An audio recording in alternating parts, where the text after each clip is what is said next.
puso, matapos ang humigit kumulang 31 oras ay nakabalik na dito sa Quiapo Church ang andas. Lulan ang imahe ng Poong Itim na Nazareno. Natagalan ito pero sa history ng traslasyon, ito na raw marahil ang isa sa pinakamahabang prosesyon ng Poong Itim na Nazareno. Ramdam natin sa mukha ng mga deboto at ng mga nakiisa sa prosesyon ang kanilang pagod.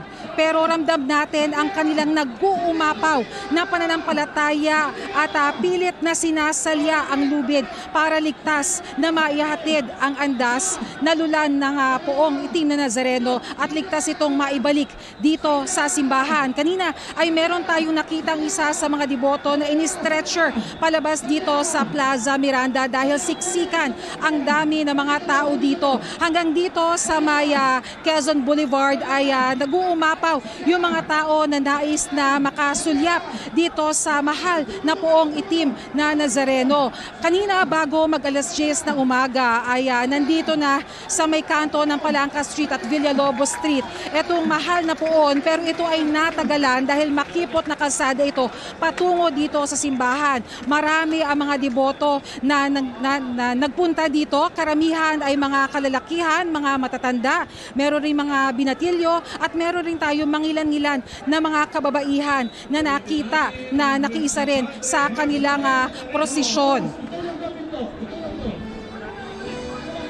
At ngayon nakikita natin na nagtataasan ng kamay ang mga deboto bilang pagbibigay pugay sa mahal na Poong Itim na Nazareno. Bilang isang Katoliko, ramdam natin ang pananampalataya ng mga deboto at ang kanilang pagmamahal sa Itim na Poon dahil nga sa pista ng mahal na Poong Itim na Nazareno. Mamaya ay magkakaroon ng press conference ang pamunuan ng Quiapo Church para tayo ay makakuha ng latest na update kaugnay sa dami ng bilang ng mga deboto na nakiisa sa pista ng mahal na Poong Itim na Nazareno. Mula dito sa Quiapo Church, live na nagbabalita ako si Bernadette Reyes para sa GMA Integrated News.